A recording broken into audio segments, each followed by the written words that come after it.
কেন রে ভাই, কেন এত নিশ্চিন্ত কেন হয়ে গেলাম?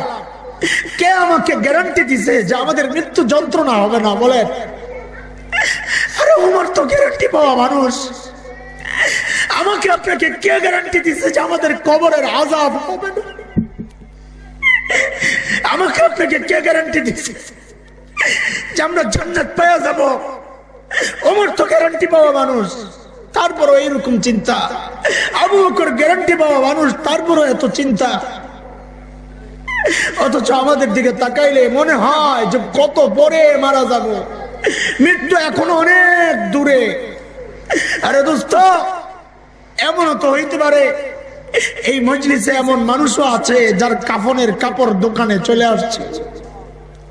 আমার এই দামি সময়ের একটা ভাগ ইউটিউবে পায়, আমার এই দামি সময়ের একটা ভাগ ফেসবুকে পায়, আমার এই দামি সময়ের একটা ভাগ খেলোয়াড়রা পায়, গায়িকারা পায়, নায়িকারা পায়, বন্ধু বান্ধব পায়, আমার সন্তান পায়, আমার বিবি পায়, আমার স্বামী পায়।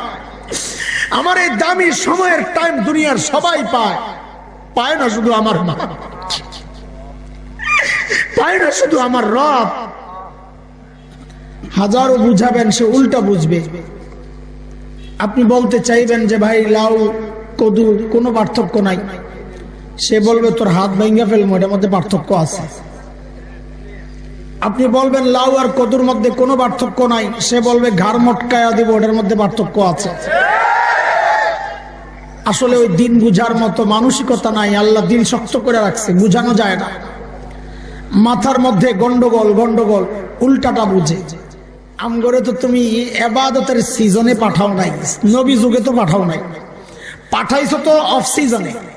কাহা তো কি হয়েছে? হয় বলে অফ সিজনে যেহেতু পাঠাইছো, আমগো আমল একটু ভেজাল হইব, ফরমালিন যুক্ত হবে, কিন্তু রেট বাড়াইয়া দেওয়া লাগবে।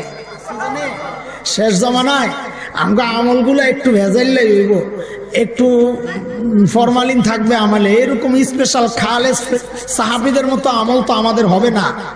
আমরা তো আপনার হাবিবরে দেখে দেখে আমল করি নাই, একটু এদিক সেদিক হইয়া যাবেই। তো এর মানে এটা না আপনি আমগরে রেট কমাইয়া দিবেন, রেট করলাম বাড়াইয়া দেওয়া লাগবে। আরে বলা যাবে না ইনশাআল্লাহ। ডিজিটাল ব্যাখ্যা, আগের যেগুলো কইছেন এগুলো তো মুফতিদের ব্যাখ্যা, আমারটা হলো ডিজিটাল ব্যাখ্যা। এই যুগের পোলাপাইন ফেসবুক ইউটিউব বন্ধ করে যখন ঘুমাইতে যায়, ওটা হলো তাহাজ্জুদের ওয়াক্ত। এতে করে সবচেয়ে বিপদে আছে রাত্রে যারা চুরি করতো, ওই বেটারা। যেই ঘরে চুরি করতে যায়, দরজা জানালার চিপা দিয়া দেহে ঘুমাইছিনি, দেহে যে সুবহানাল্লাহ কেউ না কেউ একজন আছে আসমানের দিকে মুনাজাত দিয়ে শুয়ে রয়েছে। আরে হাসস তুই, কথা কর ঠিক কিনা? বেহায়াটি আমার হাসে, শরম নাই তো? আসসালামু আলাইকুম ওয়া রাহমাতুল্লাহি ওয়া বারাকাতুহু।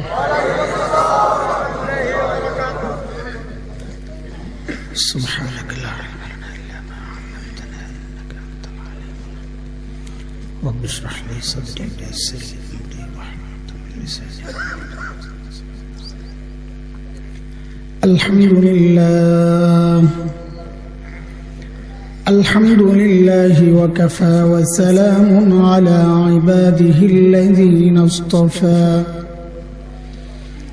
أما بعد فأعوذ بالله من الشيطان الرجيم.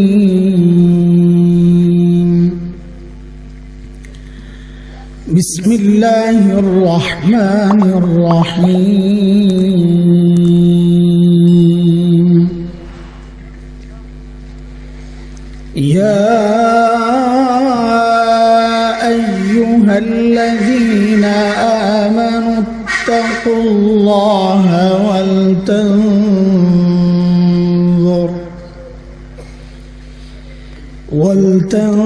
ولتنظر نفس ما قدمت لغد واتقوا الله إن الله خبير بما تعملون.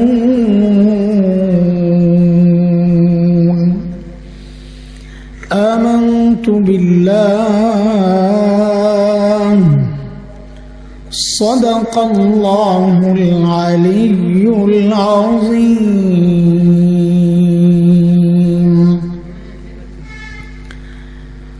উত্তর গাজীপুর জামিয়া আহমদিয়া কওমি মাদ্রাসা কর্তৃক আয়োজিত আজকের এই ওয়াজ ও দোয়ার মাহফিলের সম্মানিত সভাপতি, উপস্থিত হযরত উলামায়ে কেরাম, মুরব্বিয়ানে আযম, দূর দূরান্ত থেকে আগত ইসলাম প্রিয় সুধী সমাজ, প্রিয় ছাত্র ভাইয়েরা, পর্দার আড়ালের মা ও বোন, আল্লাহ সুবহানাহু ওয়া তাআলার অশেষ মেহেরবানি আর করুণা দয়া, যে মহান মালিক দিন মানার মানসিকতা দিয়ে, দিন জানা, দিন শেখার মানসিকতা দিয়ে এই মজলিসে আমাদেরকে একত্রিত করেছেন, দিন বুঝার জন্য দিলটা খুলে দিয়েছেন। এটা মালিকের অনেক বড় নিয়ামত। মালিক যাকে পছন্দ করেন দিন বুঝার জন্য তার দিলটা খুলে দেন, আর যাকে পছন্দ করেন না তার দিলকে শক্ত করে দেন। তখন তাকে দিন বুঝানো যায় না। হাজারো বুঝাবেন সে উল্টা বুঝবে। আপনি বলতে চাইবেন যে ভাই লাউ কদু কোনো পার্থক্য নাই, সে বলবে তোর হাত ভাঙ্গা ফেলবো, এটার মধ্যে পার্থক্য আছে। আপনি বলবেন লাউ আর কদুর মধ্যে কোনো পার্থক্য নাই, সে বলবে ঘাড় মটকায়া দিব, ওটার মধ্যে পার্থক্য আছে। আসলে ওই দিন বুঝার মতো মানসিকতা নাই। আল্লাহ দিল শক্ত করে রাখছে, বুঝানো যায় না। মাথার মধ্যে গন্ডগোল গন্ডগোল, উল্টাটা বুঝে। যারা নেশা করে এরা মাঝে মধ্যে যায় ড্রেনের মধ্যে পড়ে না। কেন পড়ে জানেন? হ্যাঁ, কারণ ওই যে মাথাতে চক্কর মারে, তখন ড্রেন রে দেখে রাস্তার মাঝখানে, রাস্তারে দেখে সাইডে, তখন ওই সাইড করে রাস্তা দিয়ে হাঁটতে যায় আর যায় ড্রেনে পড়ে, মাথায় গন্ডগোল। মালিক পছন্দ করেন না বলেই তার দিল শক্ত। এটা কোরআনেরই কথা। যার দিল শক্ত, দিন চলা, দিনের উপর চলা তার জন্য আসমানে ওঠার মতো অসম্ভব। সূরা আনআমের মধ্যে আসছে, আল্লাহ তাআলা বলেন, فمن يرد الله أن يهديه يشرح صدره للإسلام ومن يرد أن يضله يجعل صدره ضيقا حرجا كأنما يصعد في السماء كذلك يجعل الله الرجس على الذين لا يؤمنون।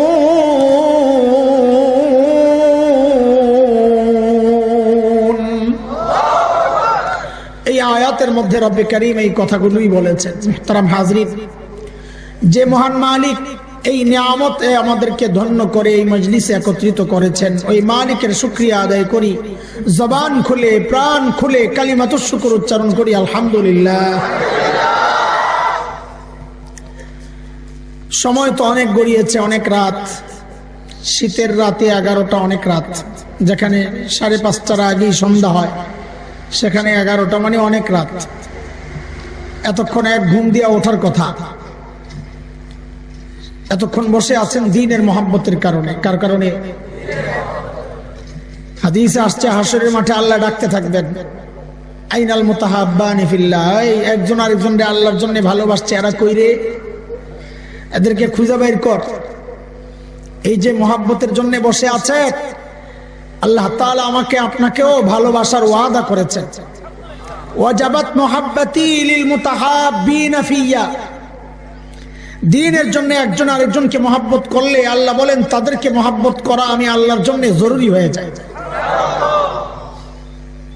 কাজে আমরা ঠকি নাই না? কথা বলেন না? বসে থেকে ঠকছি না জিতছি? জিতছি। আমরা সব সময় জিতি, আলহামদুলিল্লাহ। আখিরাতেও জিতবো, আলহামদুলিল্লাহ, ইনশাআল্লাহ, ইনশাআল্লাহ। যারা এখানে ঠকে ওখানেও ঠকে। যারা এখানে ঠকে ওখানেও ঠকবে, আমরা এখানেও জিতছি ওখানেও জিতবো ইনশাআল্লাহ। সূরা হাশরের ছোট্ট আয়াত, আমি কথা বলবো ইনশাআল্লাহ। আপনারা যদি শোনেন আর কি, না শুনলে তো তাড়াতাড়ি শেষ করবো ইনশাআল্লাহ।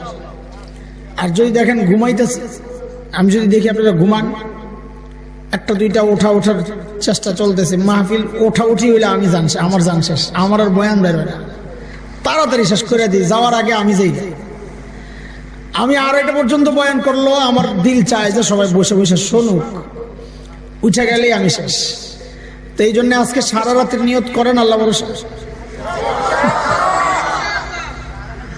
ঠিক আছে ইনশাআল্লাহ? সারা রাত, হ্যাঁ ইনশাআল্লাহ। আর আমি মরে গেলে আল্লাহ হায়াত দেখ, নেক হায়াত দেখ, দোয়া করেন।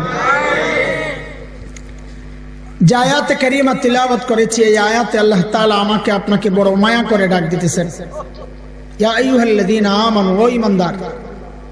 এই ডাক মালিকের বড় মায়ার ডাক।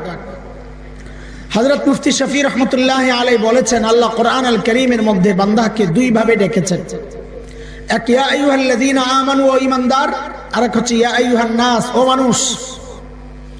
বলে এই দুই ডাকের মধ্যে অনেক পার্থক্য আছে।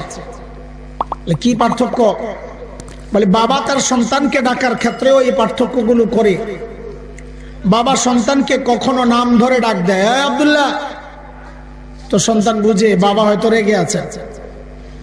কিন্তু বাবা যখন সন্তানকে, বাবা আর সন্তানের যে সম্পর্ক, এই সম্পর্ক ধরে ডাক দিয়ে বলেন আব্বু, তখন সন্তান বুঝে বাবা আমাকে মায়া করে ডাক দিয়েছে।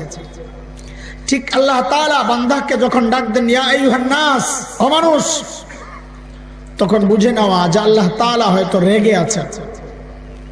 কিন্তু যখন আল্লাহর সাথে বান্দার যে সম্পর্ক, ঈমানের সম্পর্ক, ওই সম্পর্ক ধরে যখন ডাক দিয়ে বলেন ইয়া আইয়ুহাল্লাযীনা আমানু, ও ঈমানদারেরা, তখন বুঝে নেওয়া যে আল্লাহ তাআলা আমাকে বড় মায়া করে ডাক দিয়েছে। এই আয়াতের মধ্যে আল্লাহ ডাক দিয়ে কি বলতেছেন? মালিক বলতেছেন, ইয়া আইয়ুহাল্লাযীনা আমানুত্তাকুল্লাহ ওয়ালতানজুর নাফসুম মা কদ্দামাত লিগাদিন ওয়াত্তাকুল্লাহ। আল্লাহ বলেন, ও ঈমানদারেরা, আল্লাহকে ভয় করো। এক হুকুম, এটা নিয়ে আমি কথা বলবো না। দ্বিতীয় হুকুম আল্লাহ তাআলার, ওয়াল তানজুর নাফসুম মা কদ্দামাত লিগাদ। প্রত্যেকটা মানুষের উচিত তার আখিরাত নিয়ে চিন্তা করা, যে আমি আমার মালিকের সামনে কি নিয়ে দাঁড়াবো, আমার পুঁজি কি, চালান কি নিয়ে দাঁড়াবো মালিকের সামনে, কি আছে আমার। এটা প্রত্যেকের চিন্তা করা উচিত। বলে চিন্তা করি দেখেই তো এই মজলিসে আসছি, তাই না? আরে আখিরাতের চিন্তাই তো আসছি না। না জিলাপি আছে, খিচুড়ি, তবারক, কিচ্ছু নাই। হায় রে পোড়া কপাল। খাজাগো দরবারে যাইতা, ওয়াজও শুনতা, খিচুড়িও খাইতা, বরকত আর বরকত, সুবহানাল্লাহ। আর ওয়াহাবিগো বিরুদ্ধে কিছু গালাগালি হই নাইতা, মজাই লাগে, সুবহানাল্লাহ। হায় মালিক, আল্লাহ হেদায়েত দান করে। দোস্ত, আখিরাতের ফিকির তো আছে আমাদের অবশ্যই, কিন্তু আমাদের আখিরাতের ফিকিরটা যথাযথ হচ্ছে কিনা, যেমন দরকার তেমন হচ্ছে কিনা, না ঘাটতি আছে, কেমনে বুঝবো? তো আল্লাহ তাআলা হযরতে সাহাবায়ে কেরাম রিদওয়ানুল্লাহি আলাইহিম আজমাইন কে আমাদের নমুনা আর মডেল বানাইছেন।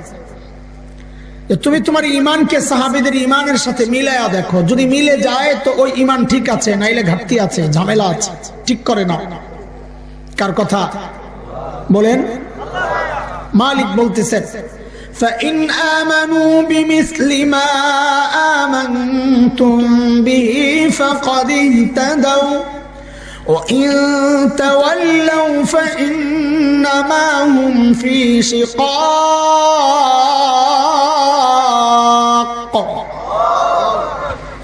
মানে তোমার ঈমানকে সাহাবীদের ঈমানের সাথে মিলাও, তোমার তাকওয়াকে সাহাবীদের তাকওয়ার সাথে মিলাও। বলে যদি মিলে কেন মিলাবো? তো আল্লাহ বলেন কারণ সাহাবীদের তাকওয়ার পরীক্ষা আমি নিয়েছি, ওই পরীক্ষায় তারা পাস। তোমারটা যদি মিলে তো তুমিও পাস। কার কথা? মালিক বলেন উলাইকাল্লাযীনা ইমতাহানাল্লাহু কুলুবাহুম লিত্তাকওয়া লাহুম মাগফিরাতুন ওয়া আজরুন আযীম।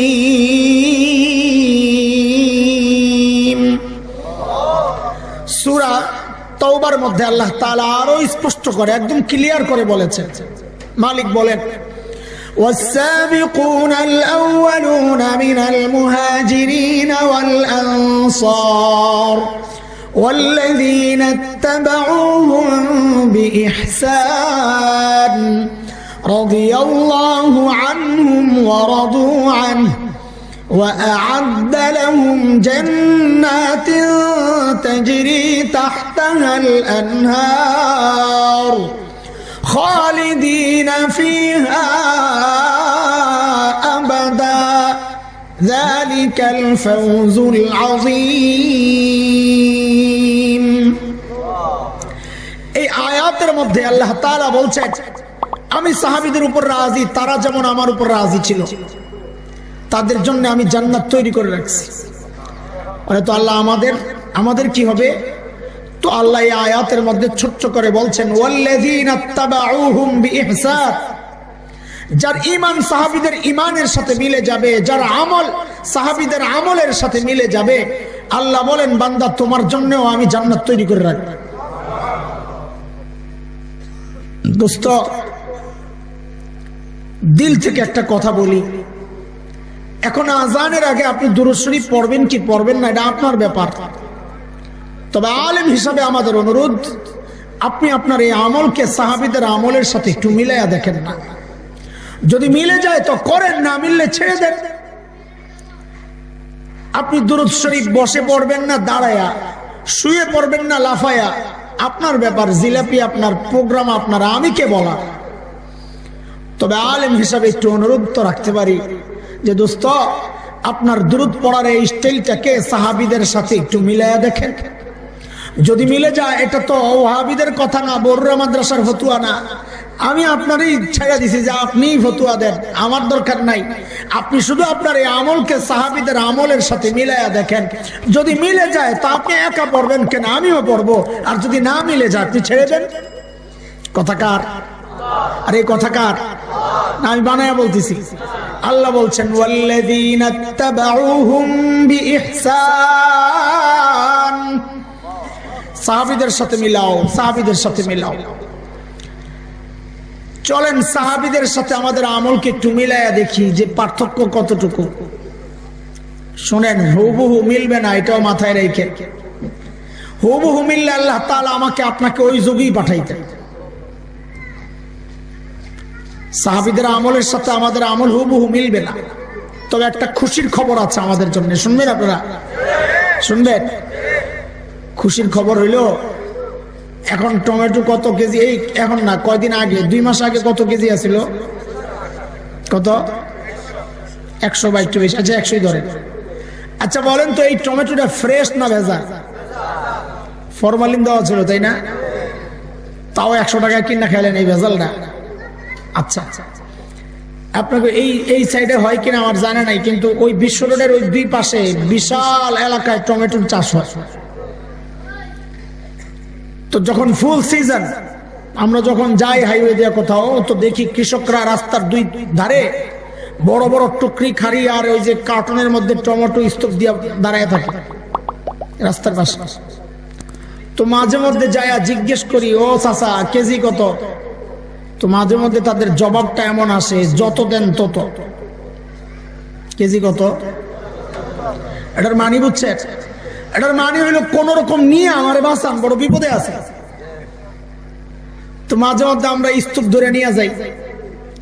আমরা শহরে মানুষ, খাইতে না পারলে ওই দেখতে মজা লাগে, সুন্দর দেখতে, মাত্র ক্ষেত থেকে আনছে, এটা একটা আলাদা মজা। তো কিন্না বাসায় নিয়ে মাইপা দেখি কেজি কত পড়ে, 4 টাকা 5 টাকা পড়ে। আপনাদের এই এলাকায় 4 টাকা 5 টাকা টমেটো কখনো হয়নি কেজি? আচ্ছা হয় বা হয় না, যেটাই হোক ওদিকে হয়। বাসা বাসা গুলারে পাঠায় দেয়, ওই যে কাছেন না কুছেন না একটু ফাটা একটু টেবা একটু মাথা বাঁকা এগুলারে এরকম টাও দিয়ে চালায়। আচ্ছা এই যে 4 টাকা বা 5 টাকার টমেটোটা, এটা ফ্রেশ না ভেজাল? একদম ফ্রেশ। ফ্রেশ টমেটোটার দাম হইলো 5 টাকা আর ভেজালটার দাম হইলো 100 টাকা। উল্টা হয়ে গেল না? উল্টা হওয়া দরকার ছিল না? ফ্রেশটার দাম হওয়া দরকার ছিল 100 টাকা, ভেজালটার দাম হওয়া ছিল 5 টাকা। এই উল্টা কেন হইল বলেন? সিজন কি মূল সমস্যা? কোন জায়গায়? সিজন। সিজনের জিনিস ফ্রেশ হইলো, এটার দাম যা আছে অরিজিনালটা পাওয়া যায়, কম না, আসলটা।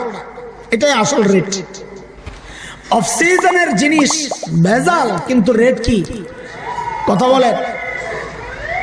এটাই আমাদের দিলের একটা সান্ত্বনা। একা একা যখন আল্লাহর সাথে কথা বলবেন, ওই যে দোয়া করেন না, দোয়া আসলে দোয়া না, আপনি আল্লাহর সাথে কথা বলতেছেন, ওইভাবে দোয়া করবেন। তখন আল্লাহকে বলবেন একেবারে খুব নিবিড় ভাবে, আল্লাহ আমগরে তো তুমি ইবাদতের সিজনে পাঠাও নাই, নবী যুগে তো পাঠাও নাই, পাঠাইছো তো অফ সিজনে। কাহা তো কি হয়েছে? হয় বলে অফ সিজনে যেহেতু পাঠাইছো, আমগো আমল একটু ভেজাল হইব, ফরমালিন যুক্ত হবে, কিন্তু রেট বাড়াইয়া দেওয়া লাগবে। আরে কথা বলেন না, ঠিক আছে না? আপনি কি মনে করতেছেন আন্দাজি মেরে দিছি? আরে না, হাদিসে ইশারা আছে রে ভাই। প্রিয় হাবিব বলেন, মান তামাসসাকা বিসুন্নতি ইনদা ফাসাদি উম্মতি ফালাহু আজরু শাহীদ। আলেমরা আবার মনে মনে চিন্তা করে না, হুজুর দিন মিয়া ছেড়ে দিল। মুফতি আব্দুল মালিক দামাত বারাকাতুহুল আলিয়া বলেছেন, মিয়া সহ হাদিসটা দুর্বল, মিয়া ছাড়া হাদিসটা পুরা ঠিক আছে।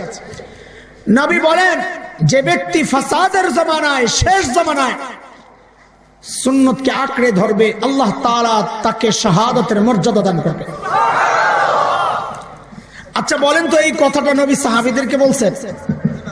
সাহাবীদেরকে বলছেন যে আমার সাহাবীরা তোরা সুন্নত আঁকড়ে ধর, আল্লাহ শাহাদাতের মর্যাদা দিবেন, বলেছেন? নবী বলেছেন শেষ জমানার কথা। কোন জমানা? শেষ জমানা, ফাসাদের জমানা। কি বলেছে? যে সুন্নত আঁকড়ে ধরবে তার সুন্নতের রেট বেড়ে যাবে। বলে কত বাড়বে? বলে আল্লাহ শাহাদাতের মর্যাদা দিয়ে দিবে। তাহলে কি বোঝা গেল? শেষ জমানায় আমলের রেট বেড়ে যায়। কি বোঝা গেল? এই হাদিস কি বলে? শেষ জমানায় আমলের, হ্যাঁ এটাই আমগো সান্ত্বনা যে আল্লাহ পাঠাইছেন তো অফ সিজনে, শেষ জমানায় আমগো আমলগুলো একটু ভেজাইলেই হইব, একটু ফরমালিন থাকবে আমলে, এরকম স্পেশাল খালেস সাহাবীদের মতো আমল তো আমাদের হবে না। আমরা তো আপনার হাবিবরে দেখে দেখে আমল করি নাই, একটু এদিক সেদিক হইয়া যাবেই। তো এর মানে এটা না আপনি আমগরে রেট কমাইয়া দিবেন, রেট করলাম বাড়াইয়া দেওয়া লাগবে। আরে বলা যাবে না ইনশাআল্লাহ?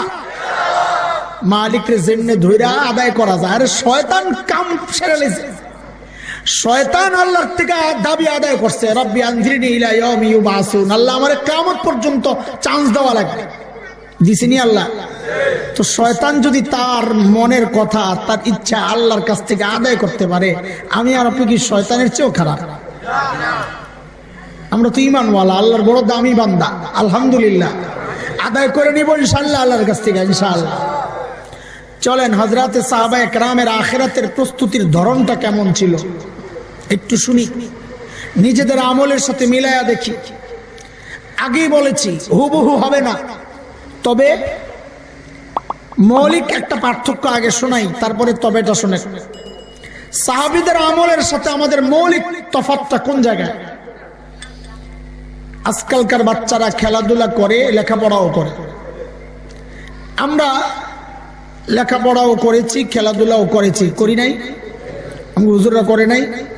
বড় হুজুর পিসাব দেখতেছেন, আপনি মনে করছেন ছোটকালে খেলি নাই? হ্যাঁ, আরে আমরা তো তুমি আমার লগে খেললে পারবা না, আমি বুড়ো হয়ে গেছি, তাতে কি? খেলছি আমরা, তবুও তো মোবাইল হইতেই নাই। এখন তো বললাম কথা না ফুটে নাই, এখন মোবাইল টিভি বয়াবে। আমরা তো মোবাইল বড় হয়েও বুঝি নাই কি জিনিস। ফরিদাবাদ মাদ্রাসায় যখন পড়ি, মোহতামিম সাহেব হুজুর, আমাদের আব্দুল কুদ্দুস সাহেব দামাত বারাকাতুহুল আলিয়া হুজুর একটা কটলেন্স আনছে বিদেশ থেকে।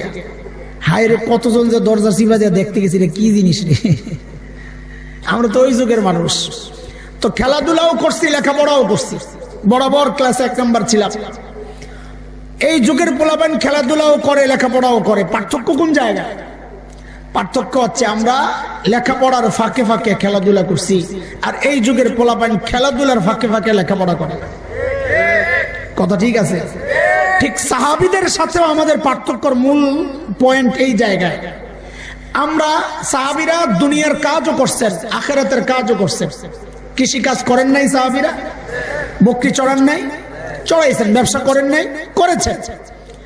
আমরা যারা নিজেদেরকে দিনদার ভাবি, আমরা দুনিয়ার কাজও করি, আখিরাতের কাজও করি। পার্থক্য কোন জায়গায়? পার্থক্য হচ্ছে হযরতে সাহাবায়ে কেরাম আখিরাতের কাজ করতেন আর ফাঁকে ফাঁকে দুনিয়ার কাজ করতেন, আর আমরা দুনিয়ার কাজ করি, ফাঁকে ফাঁকে আখিরাতের কাজ করি। ঠিক আছে কথা? এই যে পার্থক্যটা, এটাকে দুনিয়ায় যত কমাইতে পারবো, হাসরে সাহাবীদের তত কাছাকাছি থাকতে। দুনিয়ায় যত দূরত্ব তৈরি হবে, হাসরেও তত দূরে আমাদের অবস্থান হবে। বলে সাহাবীদের থেকে কাছে আসলে কি লাভ, দূরে গেলে কি লস? তারা হইলো জান্নাতি বান্দা, কাছে আসলে তুমিও তাদের দলে থাকবা, আর দূরে থাকলে তুমি জাহান্নামীদের দলে থাকবা। হিসাব সোজা। চলেন হযরতে সাহাবায়ে কেরামের আখিরাতের প্রস্তুতির ধরনটা কেমন ছিল একটু খোঁজ খবর নিয়ে আসি, অল্প অল্প কথায়। সাইয়েদনা আবু বকর সিদ্দিক রাদিয়াল্লাহু আনহু যখন খলিফা, তোনার রাষ্ট্র পরিচালনার একটা সিস্টেম ছিল। দরবারে বিধবা অসহায় নারীদের লিস্ট থাকতো, যেন স্বেচ্ছায় কেউ খিদমত করতে চাইলে ওই লিস্ট ধরে খিদমত করতে চলে যায়। এটা অনেক সওয়াবের কাজ। নবী আলাইহিস সালাম বলেছেন, যারা ইয়েতিম আর বিধবার দায়িত্ব আদায় করে, দায়িত্ব নেয়, নবী বলেন ওই ব্যক্তি আর আমি জান্নাতে পাশাপাশি থাকবো। আফসোসের কথা, অন্য কোন বুড়ি আর বিধবার দায়িত্ব এই সমাজ নেবে থাক দূরের কথা, এই সমাজের মানুষ তো নিজের বিধবা মায়েরই খবর টবর লয় না। আফসোসের কথা। একদিন হযরত ওমর ফারুক রাদিয়াল্লাহু আনহু, কত বড় মানুষ, তিনি আসছেন দরবারে এক বিধবার ঠিকানা নিয়ে কাজ করতে যাবে। এত বড় মানুষ আসছেন, বুড়ির খেদমত করবেন। নাম খুঁজা খুঁজা পায় না, নিচে দিয়ে একটা পাইছে। তাইলে আমি এটাই লয়ে যাই। ঠিকানা নিয়ে পরদিন ফজরের পর যায় বুড়ির বাড়িতে হাজির। কখন?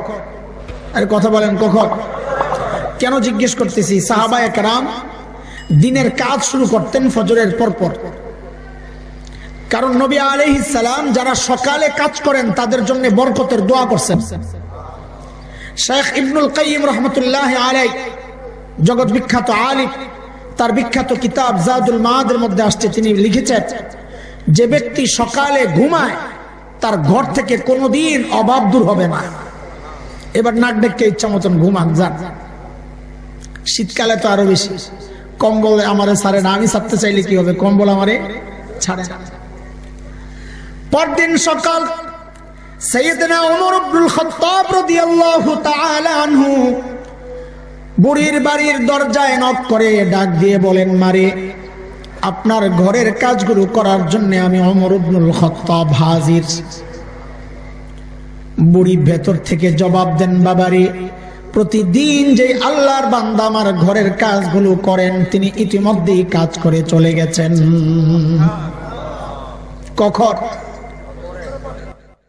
ফজরের পরে যায় কাজ পায় না, মানে কাজ তো করছে ফজরের আগে চলে।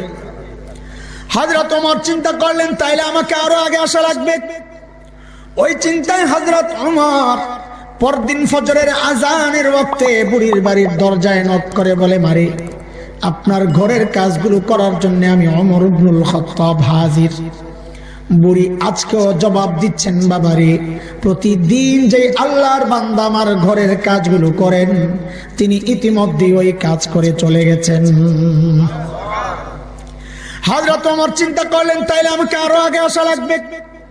ওই চিন্তায় হযরত ওমর পরদিন তাহাজ্জুদের ওয়াক্ত বুড়ির বাড়ির দরজা নক করে বলে, মারে, আপনার ঘরের কাজগুলো করার জন্য আমি ওমর ইবনুল খাত্তাব হাজির। হযরত ওমরকে অবাক করে বুড়ি জবাব দিচ্ছেন, বাবারে প্রতিদিন যেই আল্লাহর বান্দা আমার ঘরের কাজগুলো করেন তিনি ইতিমধ্যেই তো এই কাজ করে চলে গেছেন। এই কখন কখন কখন তাহাজ্জুদের ওয়াক্ত কয়টায়? হ্যাঁ, 3টা 2টা ফজরের আগে। নানান বক্তব্য আছে, ইখতিলাফ আছে, কয়লা। আমার কাছে একটা ডিজিটাল ব্যাখ্যা আছে তাহাজ্জুদের ওয়াক্তের, ডিজিটাল ব্যাখ্যা। আগের যেগুলো কইছেন এগুলো তো মুফতিদের ব্যাখ্যা, আমারটা হলো ডিজিটাল ব্যাখ্যা। এই যুগের পোলাপাইন ফেসবুক ইউটিউব বন্ধ করে যখন ঘুমাইতে যায় ওটা হলো তাহাজ্জুদের ওয়াক্ত।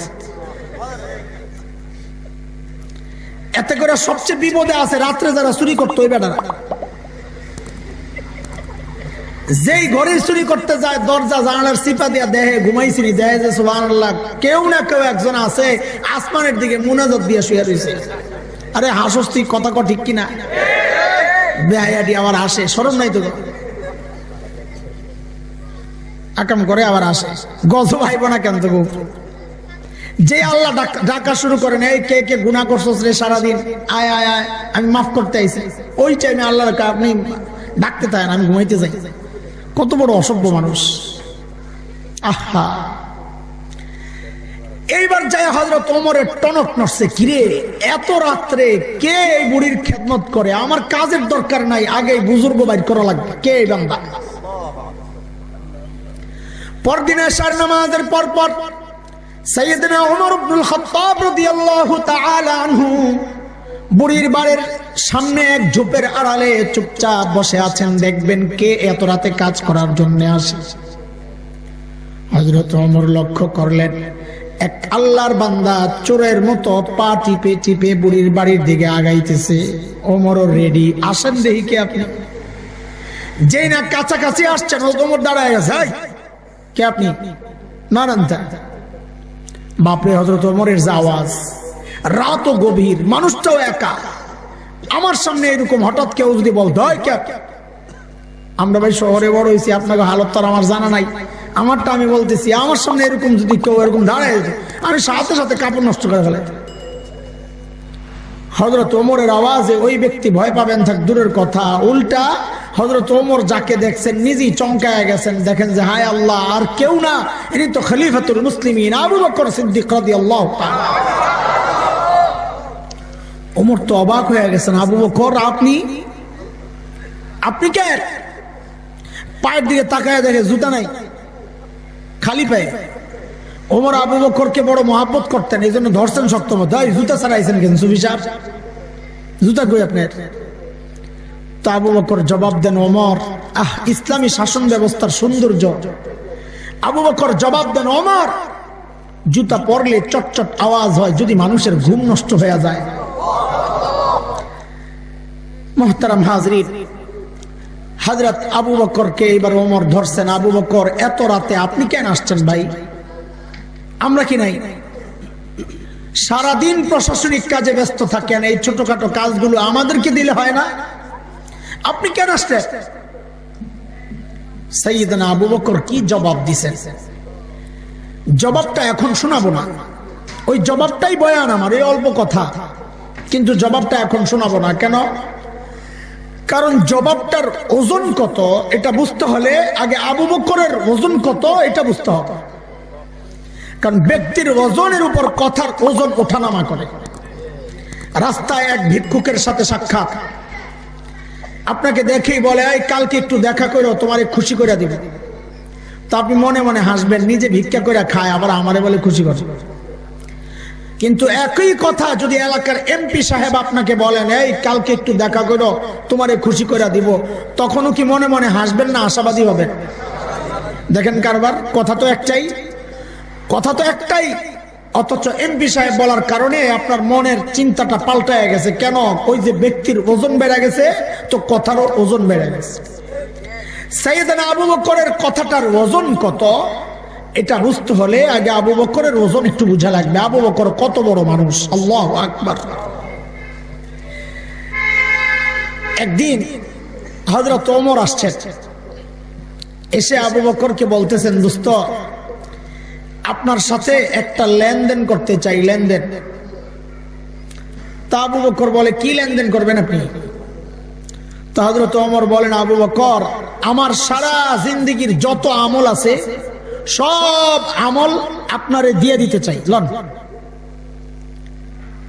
আবু বকর পড়ছে চিন্তায় যে ওমর এত ভালো মানুষ, সারা জিন্দেগি উনি আমার সাথে আমল নিয়ে করলো প্রতিযোগিতা, আর এখন বলে সব দিয়ে দিবেন। আরে ভাই, এখানে কোনো ঘাপলা আছে? আবু বকর মানুষ সরল সোজা, কিন্তু ব্যাককল তো না। আমাদের মুফতি দেলোয়ার শাহ হুজুর একটা ঘটনা শোনাইছে। মুফতি আল্লামা মুস্তফা আল হুসাইনি রহমতুল্লাহ আলাইহির ঘটনা শোনাইছেন মুফতি দেলোয়ার শাহ হুজুর। ওই 11 তারিখ আসবে বিজরা, বড় আজীব ঘটনা। মুস্তফা আল হুসাইনি রহমতুল্লাহ আলাই মাহফিল শেষে ওই আমগো হাইওয়ের পাশে যে রেস্টুরেন্ট গুলা থাকে না, মিয়ামি মায়ামি, কোন একটার মধ্যে বসছেন আর কি খাইতে। তো হুজুরে দেখলে তো মাশাআল্লাহ একেবারে আমগো হুজুর কত কোন রকম শানশোনা আছে, কিন্তু ওই হুজুরের তো একেবারে নাই কিচ্ছু। দেখলে মনে হয় দুনিয়ার কিচ্ছু জানে না। তো হুজুর খাওয়া দাওয়ার শেষে প্লেটটারে চেটে চুটে খাইতেছেন। একটা হাড্ডি ছিল, লাস্টে ওইটারে বয়া বয়া চাবাইতেছে। পাশের টেবিলে এক ভদ্রলোক বৈশা বৈশা চা খায়। কি খায়? হুজুরের হাড্ডি চাবান দেখা ভিতরে ভিতরে গরম। দুনিয়া এমন কিছু মানুষ আছে যারা দাড়িওয়ালা টুপিওয়ালা দেখলে আগে চুলকানি শুরু হয়, আছে না? আছে না? ওই বেটা ওই ক্যাটাগরির।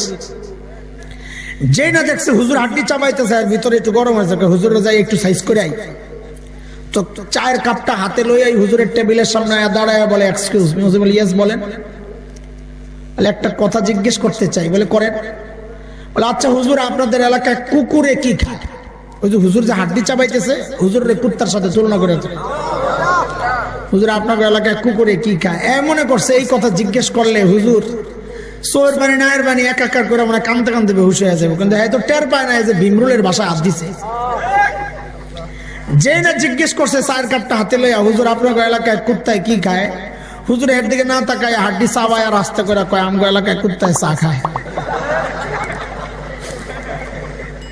এমন কার কান্দা, কে কান্দে কন্ত দেখি?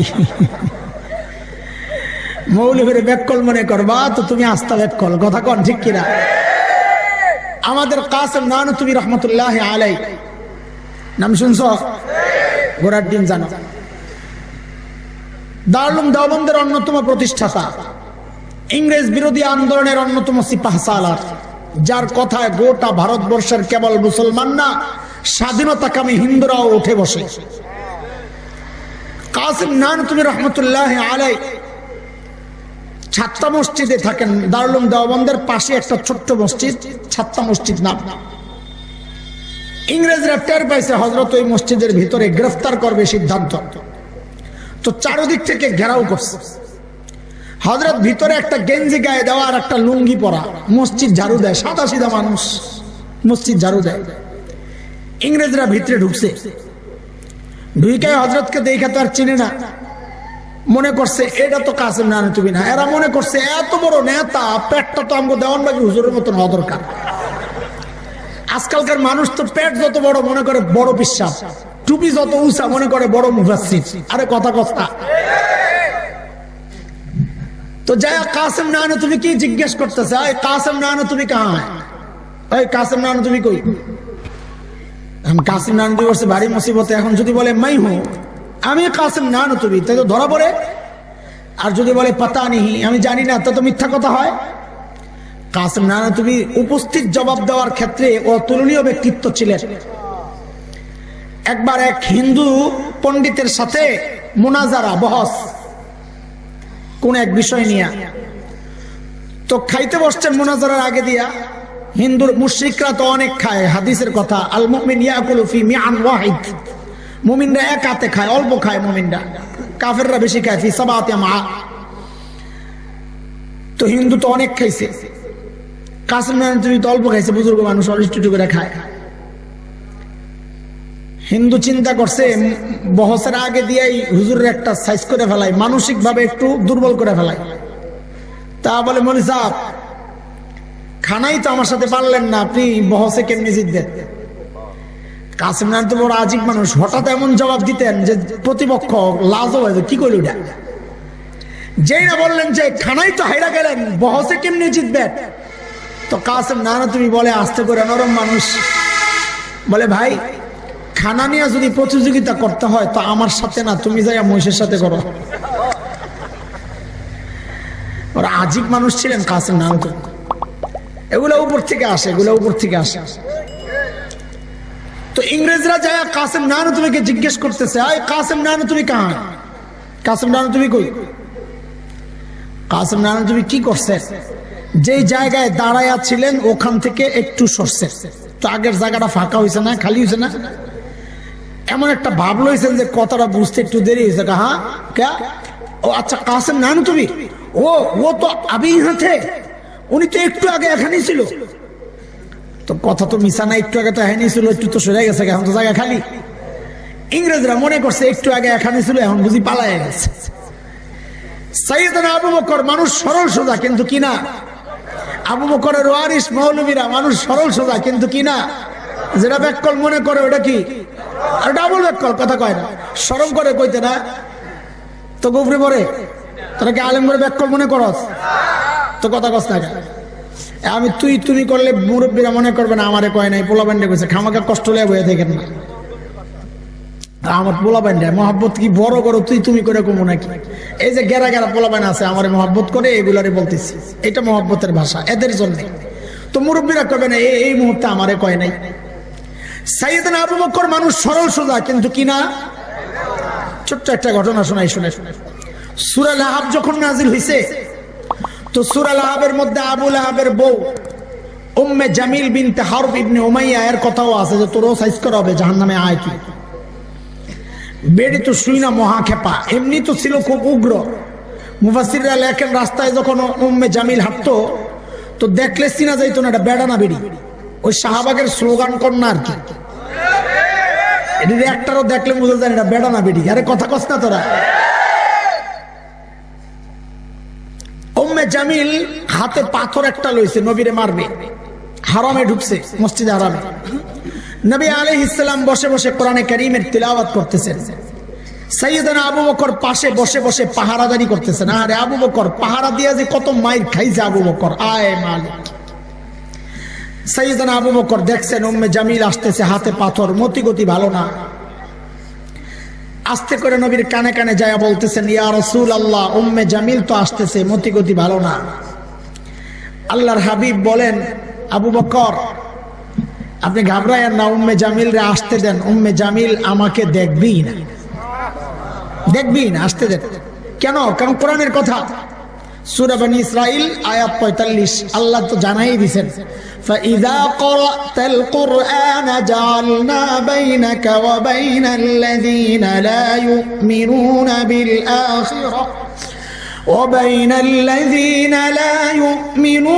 بالآخرة حجابا مستورا। নবী আপনি যখন তিলাওয়াত করবেন আপনার আর বেঈমানদের মাঝখানে আমি নিরাপত্তা পর্দা দিয়ে দিব, তারা আপনাকে দেখবে না। ঠিকই উম্মে জামিল হাতে পাথর লয়ে এরকম এরকম করে খোঁজে নবীরে। আবু বকর তো বুঝছে কথা তো লেগে গেছে, উম্মে জামিল তো খুঁজে পায় না।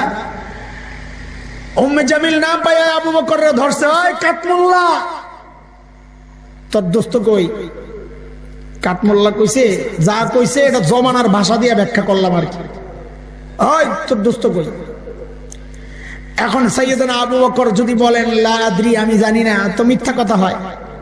আর যদি বলেন এই যে নবী, তো আবু বকর নিজে মাইর খায়। উম্মে জামিল মনে করবে আবু বকর এর সাথে মিথ্যা কথা কইতেছে, কই কই যে কই এত দেয় না, খামাখা আবু বকর মাইর খায়। আবু বকর কি চালাক, যে না জিজ্ঞেস করছে এই মোল্লা তোর দোস্ত কই? সাইয়েদনা আবু বকর আস্তে করে জবাব দিয়েছেন, কই খুঁজা দেখো। কি বাপটা এমন লইছেন কি আমি জানি কি, তুমি খুঁজা দেখো, আমি কি জানি নাকি? কিন্তু আমি জানি না কি এটার জিজ্ঞাসা না, এটার কিছু বলে না, আস্তে করে কি বলে খুঁজা দেখো। উম্মে জামিল কটা ল্যাপটপ দিয়া হুমকি টুমকি দিয়ে গেছে। আবু বকর মানুষ কি না, কথা কয় না। সাইয়েদনা ওমর ইবনুল খাত্তাব যখন আবু বকরকে প্রস্তাব দিলেন, আবু বকর আমার সারা জিন্দেগীর আমল আপনাকে দিয়া দিতে চাই। হযরত আবু বকর জিজ্ঞেস করলেন, ওমর বুঝলাম, একটু বলেন না আমার আবার কি দেওয়া লাগবে, এটা আগে কোন। ওমর বলে, আবু বকর আপনি ঘাবড়ায়েন না, বেশি কিছু চাইবো না। বলে, কমটা কি বলেন না। বলে, আবু বকর ওই যে হিজরতের সময় নবীর সাথে সাউর গুহায় যে 3 দিন লুকায়া ছিলেন আবু বকর, ওই 3 দিন আমাকে দিয়ে দিবেন, এর বিনিময়ে আমি আমার সারা জিন্দেগীর আমল আপনাকে দিয়ে দিব। কয়দিন? এখন বুঝার বিষয় যে সাইয়েদনা ওমর কি বুঝলেন গুমর, যে এই 3 দিনে এমন কি আছে যে সাইয়েদনা ওমর নিজের সারা জিন্দেগীর আমল দিয়ে দিতে রাজি হয়ে গেলেন। এটা বোঝা দরকার। রাত তো অনেক হয়ে গেছে, এটা বোঝা দরকার নেই, তাড়াতাড়ি কর। তো সাউর গুহা, সুর না, সুর আমরা বলি সাউর গুহায় ঢুকা লাগবে। ঢুকবেন একটু? চলেন যাই তাড়াতাড়ি, দেরি করা যাবে না, খুব তাড়াতাড়ি আমি দৌড়াইতেছি। আচ্ছা, গুহায় ঢুকার আগে চলেন গুহার মুখটারে আগে একটু বন্ধ করে লই। আপনারা তো কত ওয়াজ শুনেন, আজকে ওয়াজের ইন্টারভিউ হইব। ওয়াজ মুখস্থ রাখেন না বাইর যাইতে যাইতে খায়ালা? বলেন তো, গুহার মুখের মধ্যে কে কে বাসা বানাইছে দেখি? মাকড়সার? মাশাআল্লাহ, ওয়াজ তো মনে আছে যা যায়। আচ্ছা, আরেকটা পরীক্ষা হবে। এই পরীক্ষায় যে সঠিক উত্তর দিবে, সঠিক উত্তরদাতাকে এই গাজীপুর জামিয়া আহমদিয়া কওমি মাদ্রাসার পক্ষ থেকে পুরস্কৃত করা হবে ইনশাআল্লাহ। সঠিক উত্তরদাতা কি সেটা? কবুতরের ডিম পারছে কয়টা কও দেখি। কি ওয়াজ মুখস্থ রাখছস আজকে? জলদি জলদি, সময় নাই আমার। সুবর্ণ সুযোগ, পুরস্কার আছে। ডিম পারছে কয়টা? 2টা। আর আসেনি কোনো মতামত? একটা, একজনকে একটাও না। আরে কয়টা পারছে? 3টা। 1টা 2টা। আরেকজনে কয় না, আরেকজনে কয় না। মাশাআল্লাহ, 5টা 4টা। আর তোরটা না ভালো 2টা। মাশাআল্লাহ মাশাআল্লাহ। এই একজন একটু দাঁড়ায় কইল তো হুজুরের মধ্যে ইখতিলাফ আছে। কি আছে? ইখতিলাফ আছে। এত সোজা জবাব। অনেকে মনে মনে চিন্তা করতেছেন, নবী আলাইহিস সালামের সাথে সংশ্লিষ্ট একটা গল্প নিয়ে আপনি তামাশা করতেছেন না? হ্যাঁ, আসলেই তামাশা করতেছি। কেন জানেন? কারণ মুহাদ্দিসরা বলেছেন কবুতরের গল্পটা পুরাই জাল, বানোয়াট, মিথ্যা কথা। মিথ্যা কথা, হাদিসে নাই। এটা দোষ আপনাদের না, আমাদের দোষ। আপনাদেরকে মজা দেওয়ার জন্য এই গল্পগুলো আমরাই বানাইছি। আল্লাহর কাছে জবাব দিতে হবে, আল্লাহর কাছে জবাব দিতে হবে। আল্লাহ হেফাজত করবেন, বলেন আমিন। মিথ্যা বানোয়াট কিচ্ছা কাহিনী বলবো না, শুনবো না ইনশাআল্লাহ। মাকড়সার জালের গল্পটা তাও কোন কোন মুহাদ্দিস বলেছেন এটা জাল, মিথ্যা। কিন্তু আবার কেউ কেউ বলেছেন এটা মিথ্যা না, তবে দুর্বল। যেহেতু দুর্বল বর্ণনা গল্প বলার ক্ষেত্রে আনা যায়, এই জন্য আমি আনতেছি না, তাও আনতাম না। এইবার আসেন পরবর্তী প্রসঙ্গে। খুব মনোযোগ দিয়া, জোয়ান পোলা পাইন, খুব মনোযোগ দিয়া শোনো। গুহার ভেতরে কে বলেন না? নবী আর আবু বকর। আচ্ছা, আল্লাহ তাআলা যদি চাইতেন গুহার মুখটাকে পাথর দিয়া প্যাকেট করে গুহার ভেতরটাকে জান্নাতের টুকরা বানায়া দিতে পারতেন কি পারতেন না? কথা বলেন। আল্লাহ তা করেছেন? মাকড়সার জাল দিয়া নিরাপত্তা দিয়েছেন। কেন? মাকড়সার জাল অনেক শক্তিশালী, যে ওই জাল ছিদ্র করে কাফেররা ঢুকতে পারবে না, এমন না? দুর্বল। কত দুর্বল? মাকড়সার নামে একটা সূরা আছে কোরআনে, আল আনকাবুত। এই সূরার মধ্যে আল্লাহ তাআলা মাকড়সার জাল সম্পর্কে কি বলেছেন? ওয়া ইন্না আহওয়ানাল বুয়ুতি লাবাইতুল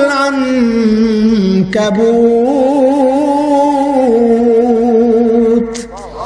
জগতের সবচেয়ে দুর্বল ঘরের নাম হচ্ছে মাকড়সার ঘর। এই হালকা ঘর দিয়ে আল্লাহ তাআলা নবী আর আবু বকরকে নিরাপত্তা দিলেন কেন? মুসলমান খেয়াল করেন, বুঝার জিনিস। সবকিছু নিয়ে খেলতে যায় না, সবকিছু নিয়ে খেলা যায় না, কিছু জিনিস বুঝতে হয়। আমরা তো বুঝার জিনিস লই এখন খেলতে যাই, কায় খেলা হবে। এটা কি খেলার জিনিস নাকি গাদা? এটা হলো বুঝার জিনিস। আল্লাহ কেন এই মাকড়সার জাল দিয়ে নিরাপত্তা দিলেন?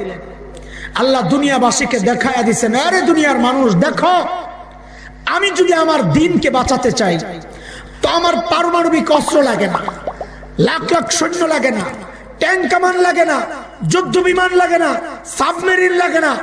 আমি আমার দিনকে বাঁচায়া দিতে চাইলে মাকড়সার হালকা জাল দিয়েই বাঁচায়া দিতে পারি। দরকার আবু বকরের ঈমান। কি দরকার? কি দরকার? ঈমান ঠিক করো। মুসলমানদের এটাই বড় শক্তি, যার ঈমান ঠিক আছে দুনিয়ার কোন শক্তি নাই তাকে পরাজিত করে। ছোট্ট একটা উদাহরণ শোনাই, শোনো। শেখ ওমর মুখতার রহমতুল্লাহ আলাইহি লিবিয়ার বিখ্যাত বিপ্লবী ছিলেন, দখলদারদের বিরুদ্ধে সশস্ত্র লড়াই করেছে। দখলদাররা সিদ্ধান্ত নিল বম্বিং করে গোটা এলাকা শেষ করে দিবে। কাছের কেউ এসে শেখ ওমর মুখতারকে বলতেছে, খুব মনোযোগ দিয়ে কথাটা শোনো। এত রাতে এই সূক্ষ্ম কথা না বলার ইচ্ছা জাগে, কিন্তু চিন্তা করি একটু বলি, যে বুঝলো বুঝলো। শেখ ওমর মুখতারকে কাছের একজন এসে বলতেছে, হযরত চলেন এলাকা ছেড়ে চলে যাই। বলে কেন? বলে বম্বিং করে আমাদেরকে শেষ করে দিবে, আমাদের তো বিমান বিধ্বংসী অস্ত্র নাই, আমরা লড়াই কেমনে চালাবো, মারা পড়বো, তার চেয়ে বরং চলেন চলে যাই। শেখ ওমর মুখতার বড় আজীব এক জবাব দিয়েছেন, ঈমানদীপ্ত জবাব। পাল্টা প্রশ্ন করে তিনি জানতে চেয়েছেন, এই ওদের বোমারু বিমানগুলা কি অনেক শক্তিশালী? কাহা অনেক শক্তিশালী। কত শক্তিশালী বলো তো? বিমানগুলা আরশের উপরে দিয়ে যায় না আরশের নিচে দিয়ে যায়? আরে আল্লাহ কি কোন আপনি, কোথায় আরশ, কোথায় সাত আসমান, কোথায় মহাশূন্য, এর কত নিচে দিয়া বিমানগুলা যায়? থুরো তাইলে ডরাই আলাপ কি, তাইলে ডরাই আলাপ কি? কেন? কারণ আমাকে রক্ষা তো করবেন আরশের মালিক। যদি আরশের উপর দিয়ে যেত তাইলে আমি ভয় পেতাম যে আমার মালিকের উপর যদি বম পড়ে তো আমারে বাঁচাইবো কে? আমার মালিক যদি ঠিক থাকে আমার কোনো টেনশন নাই।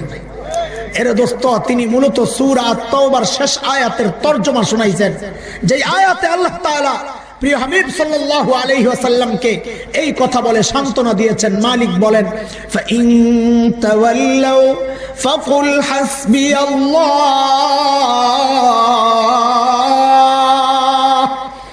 লা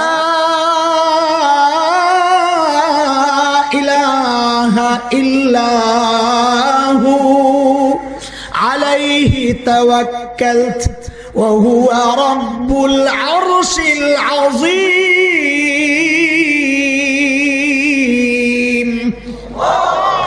নবী আপনি দুনিয়াবাসীকে জানায়া দেন, তারা যদি আপনাকে অসহযোগিতা করে আপনি জানায়া দেন, দরকার নেই তোদের সহযোগিতার, আমার জন্য আমার মালিক যথেষ্ট, হাসবি আল্লাহ, তিনি ছাড়া কোনো মাবুদ নাই, আমি তার উপরেই কেবল ভরসা করি। তার ক্ষমতা সম্পর্কে জানিস, তিনি আরশে আজিমের মালিক। এর দোস্ত, আমাদের বক্তব্য এটাই, যার মালিক আছে তাদের পরাজয় নাই, যাদের মালিক আছে তাদের জয় নাই, এটাই ইতিহাস। আল্লাহর হাবিব সাইয়েদনা আবু বকরের কোলে মাথা রেখে ঘুমাইতেছিলেন। ঘুম থেকে উঠে দেখেন যে আবু বকরের চেহারার মধ্যে চিন্তার ছাপ।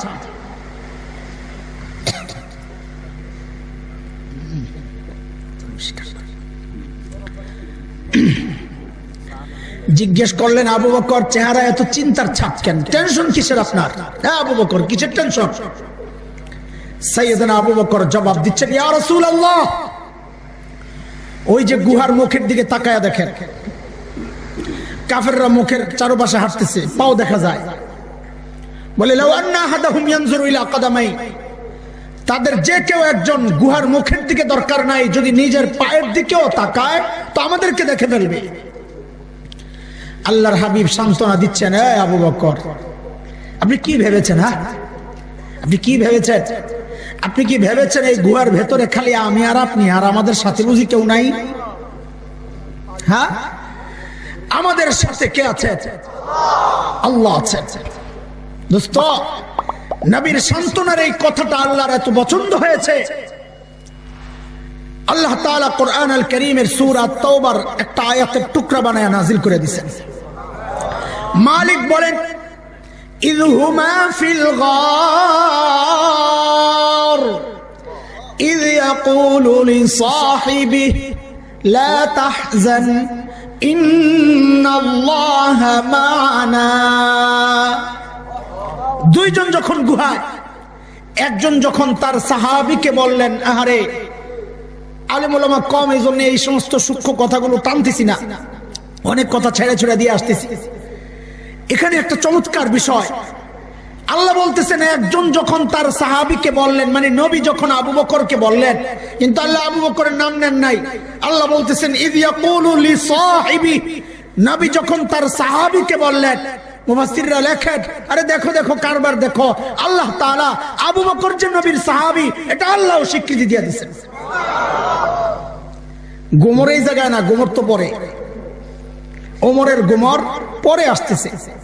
আল্লাহ বলেন লা তাহজান ইন্নাল্লাহা মা'ানা, আবু বকর আপনি ঘাবড়ায়েন না, আল্লাহ আমাদের সাথে আছেন। আমার হাতের দিকে দেখেন, আল্লাহ আমাদের সাথে আছেন। ওমর বুঝছে কাহিনী তো এই জায়গায় ঘটে গেছে, আবু বকর তো আমাদের ধরা ছোঁয়ার বাইরে গেছে। বলে কেন?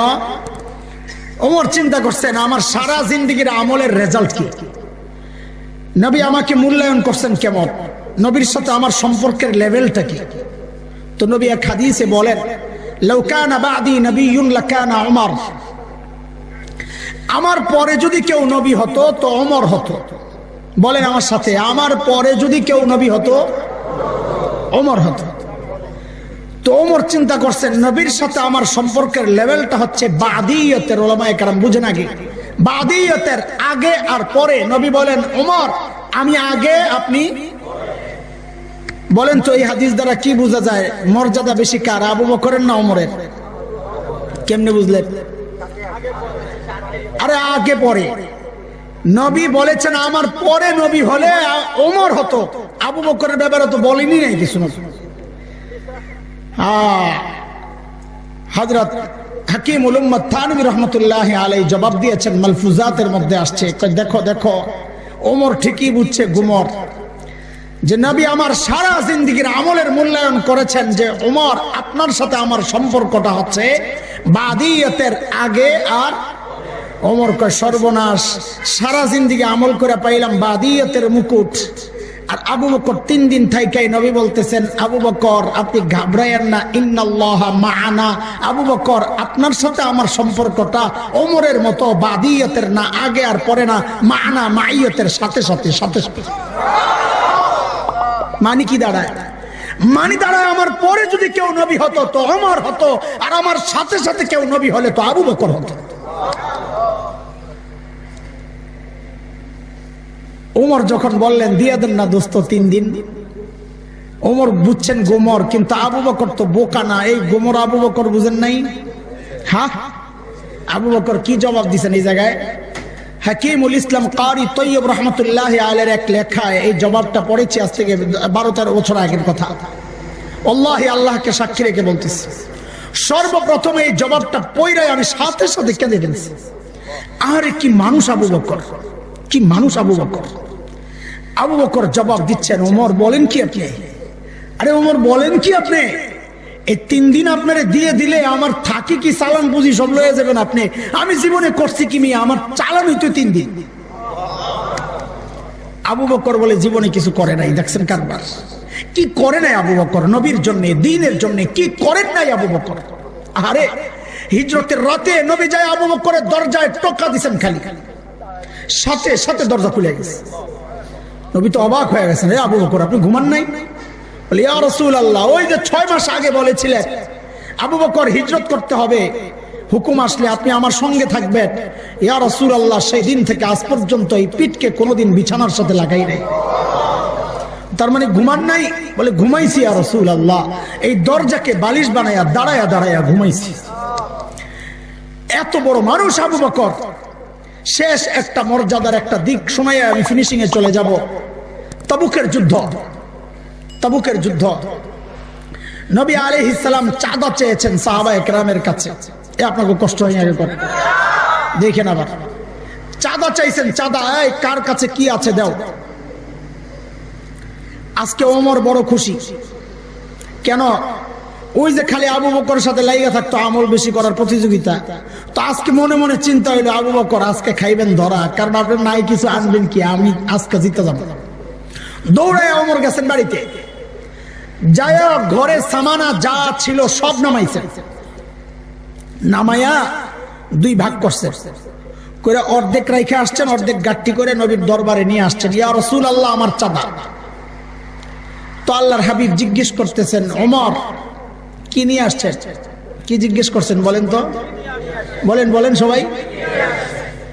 ওমর জবাব দেন ইয়া রাসূলুল্লাহ ঘরে যা ছিল অর্ধেক নিয়ে আসছি, অর্ধেক রেখে আসছি। এবার ওমর অপেক্ষা করতেছে আবু বকর কি আনে। ভাবটা এমন যে আজকে আইলে একটা স্লোগান দিবা, এটা আমি বলতেছি আর কি, যে জিতিল রে জিতিল, ওমর জিতিল, এমনটা ভাবলো বই রয়েছে ওমর।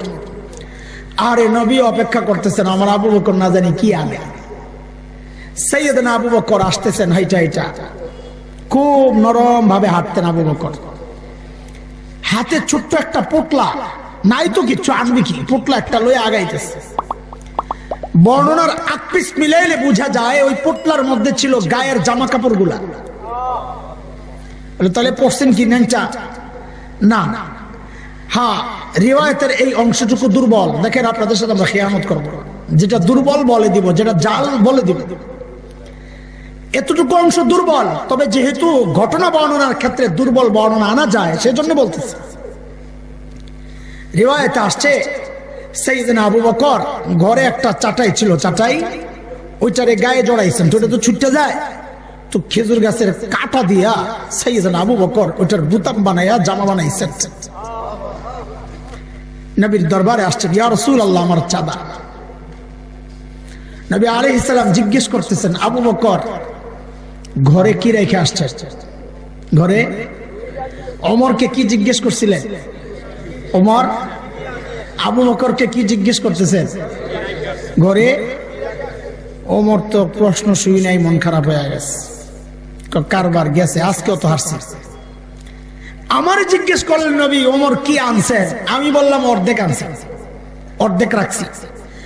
আবু বকরের বেলায় নবী প্রশ্ন ঘুরাইয়া দিয়া বলতেছেন আবু বকর ঘরে কি রাইখে আসছেন? এত কিছু রাইখে আসছে বলে মনে হয় না, যা আছে সব লইছে। মন খারাপ হয়ে গেছে। সাইয়েদনা আবু বকর কি জবাব দিলেন? জবাব কি দিলেন?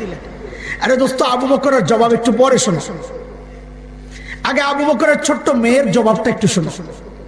হযরত আসমা রাদিয়াল্লাহু তাআলা আনহা হিজরতের সময় অল্প বয়স, 8-9 বছর অথবা 7-8 বছর এরকম। আবু বকর তো নবীর সাথে চলে গেছেন, ঘরে সোনা মুদ্রা যা ছিল সব গাট্টি করে লয়ে নিয়েছে। হযরত আবু বকরের বাবা আবু কুহাফা রাদিয়াল্লাহু আনহু তখনও মুসলমান হন নাই, তিনি মক্কা বিজয়ের দিন মুসলমান হয়েছেন। তো ছেলের উপর মহা খেপা, ছেলে চলে গেছে, এমনি তো সম্পর্ক নষ্ট আসে না ঘরে, কিন্তু ওই যে আবু বকর চলে গেছে, এখন তো নাতিপুতির জন্য মায়া লাগতেছে, দাদা তো আখের। তো আবু বকর যাওয়ার পর আবু বকরের ঘরে আসছে আবু কুহাফা, আবু বকরের বাবা। এসে হযরত আসমাকে ডাক দিয়ে জিজ্ঞেস করতেছেন দাদু ভাই বাবা তো মনে হয় ঘরে কিচ্ছু রেখে যায় নাই, কি লাগবে? আম্মুকে জিজ্ঞেস করো কি লাগবে। হযরত আসমা ছোট্ট বাচ্চা, দেখেন কি অবস্থা, কি পরিবার আল্লাহ বানাইছেন এরা। হযরত আসমা জবাব দিচ্ছেন দাদু ভাই আপনি চিন্তা করেন না, আব্বা যাওয়ার সময় ঘরে যথেষ্ট পরিমাণ রেখে গেছেন।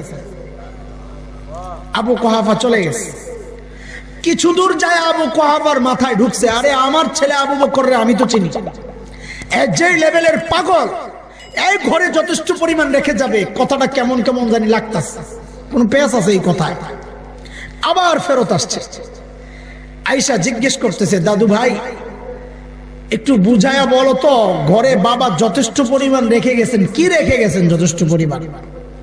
হযরত আসমা জবাব দিচ্ছেন দাদু ভাই আব্বা যাওয়ার সময় ঘরে আল্লাহ আর তার রাসূলকে রেখে গেছে।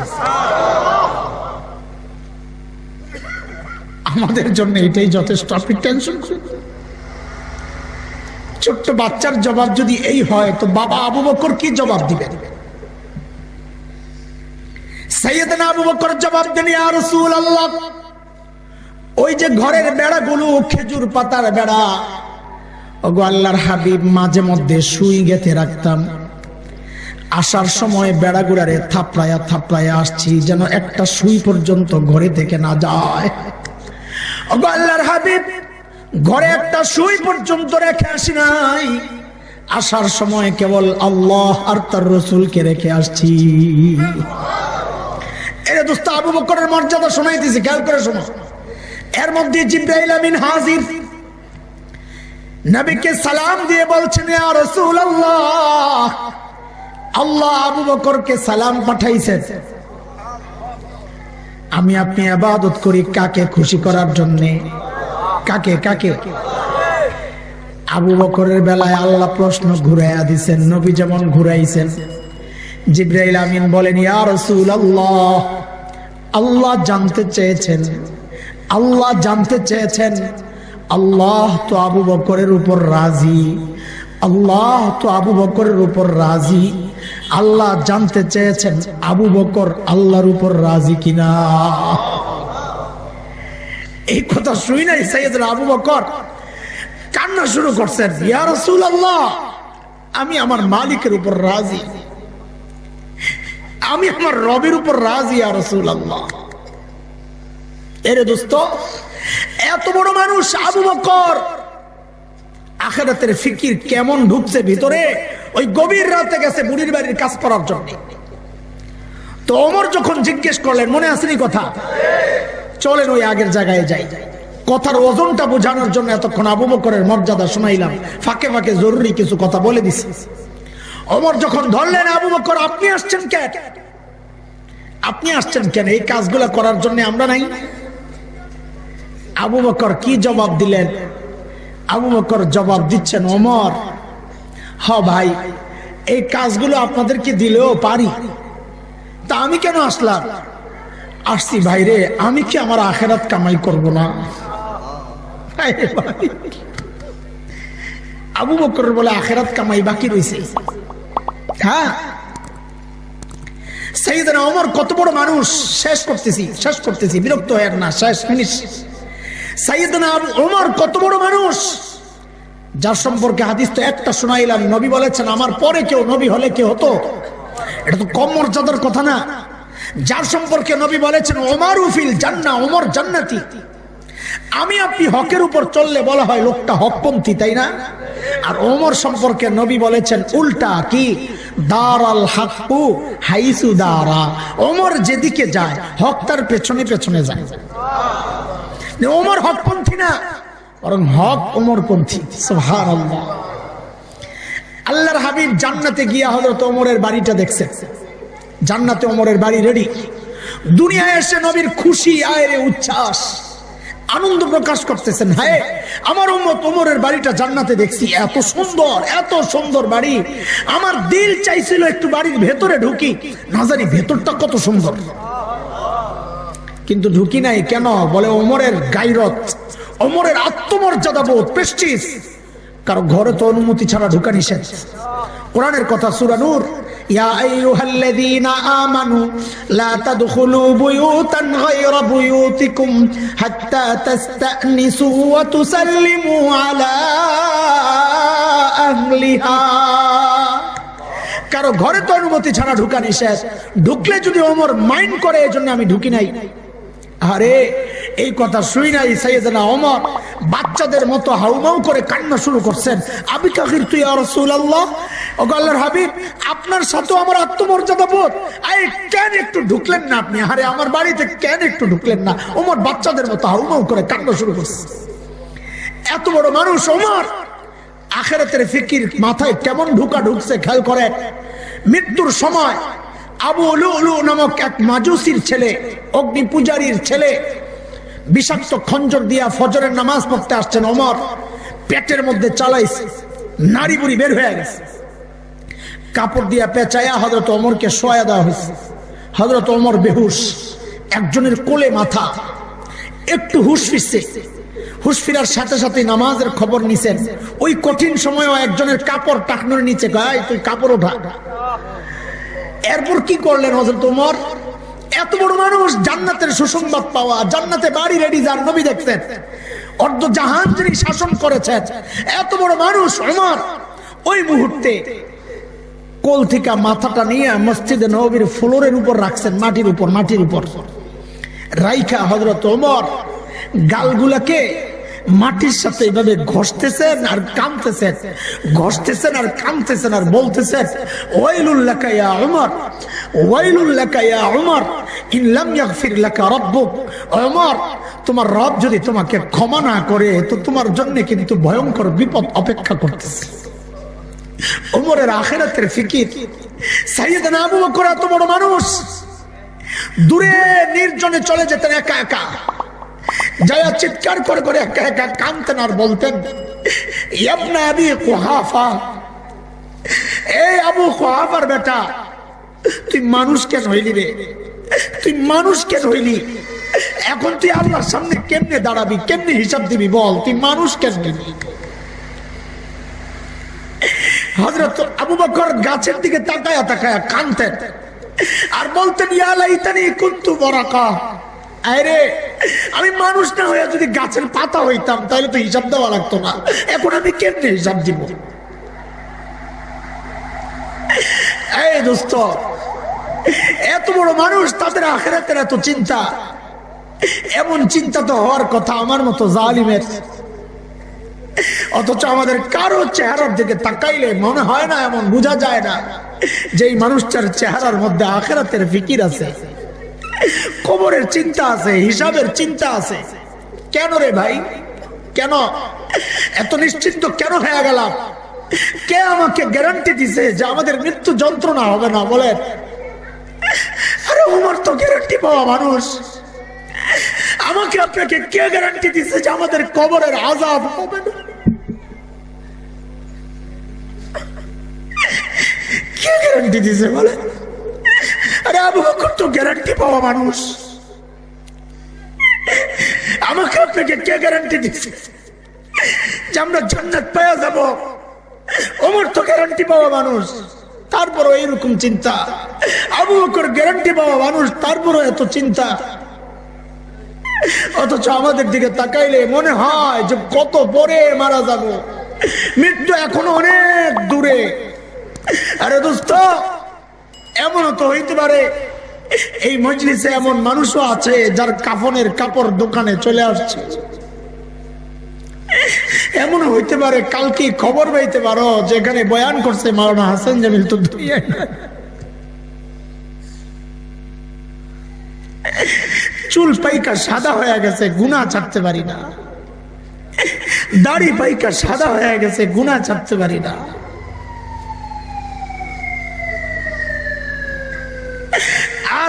আর কত দুনিয়ার পিছনে চলবো, আর কত? আমার এই দামি সময়ের একটা ভাগ ইউটিউবে পায়, আমার এই দামি সময়ের একটা ভাগ ফেসবুকে পায়, আমার এই দামি সময়ের একটা ভাগ খেলোয়াড়রা পায়, গায়িকারা পায়, নায়িকারা পায়, বন্ধু বান্ধব পায়, আমার সন্তান পায়, আমার বিবি পায়, আমার স্বামী পায়। আমার এই দামি সময়ের টাইম দুনিয়ার সবাই পায়। পায় না শুধু আমার মা, পায় না শুধু আমার রব, অথচ দুনিয়ার সবাই তার মালিককে টাইম দেয়, সবাই টাইম দেয়। একটা গাছের দিকে তাকায় দেখো, কি মনে হয় গাছটা বুঝি এমনি দাঁড়ায় রয়েছে না? আরে না, গাছটা দাঁড়ায় মালিকের তাসবিহ করতেছে। একটা কুকুর দেখলে তাড়ায়া দাও, তোমার খবর নাই ওই কুকুরটাও রুকুর হালতে মালিকের তাসবিহ করতেছে। সাপ বিচ্ছু মেরে ফেলো, পোকামাকড় পায়ে দলে মেরে ফেলো, তাই না? তোমার খবর নাই ওই সাপ বিচ্ছু পোকামাকড় গুলো, ওই পিঁপড়া গুলো সাজদার হালতে মালিকের তাসবিহ পড়তেছে। পড়ি না শুধু আমি আর তুমি, পড়ি না শুধু আমি আর তুমি। এই জন্য দোস্ত, হাসরের মাঠে যেন আফসোস করতে না হয় এই কথা বইলা, ইয়া লাইতানি কদ্দামতু লিহায়াতি, হায়রে এই জীবনের জন্য যদি কিছু পাঠাইতাম আগে আগে। আল্লাহ আগে সতর্ক করতেছেন, ইয়া আইয়ুহাল্লাযীনা আমানুত্তাকুল্লাহ ওয়াল তানজুর নাফসুম মা কদ্দামাত লিগাদিন ওয়াত্তাকুল্লাহ। প্রত্যেকটা মানুষের উচিত তার আখিরাত নিয়ে চিন্তা করা যে হায় আমি আমার মালিকের সামনে কি নিয়ে দাঁড়াবো, কি নিয়ে দাঁড়াবো, আমার পুঁজি কি, আমার পুঁজি কি, আমার পুঁজি কি। পুঁজি তো আমার গুনার ঘাটতি, পুঁজি তো আমার গুনার ঘাটতি, পুঁজি তো আমার গুনার ঘাটতি।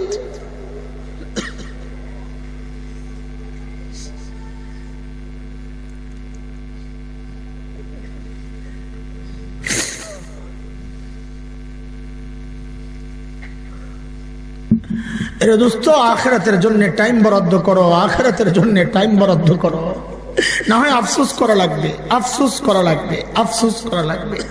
তখন আর আফসোস করলেও লাভ হবে না। যখন আফসোস করলে লাভ হবে তখনই আফসোস করা দরকার, দরকার, আরে দরকার, কথা বলি দরকার। আখিরাতের প্রস্তুতি নেব ইনশাআল্লাহ।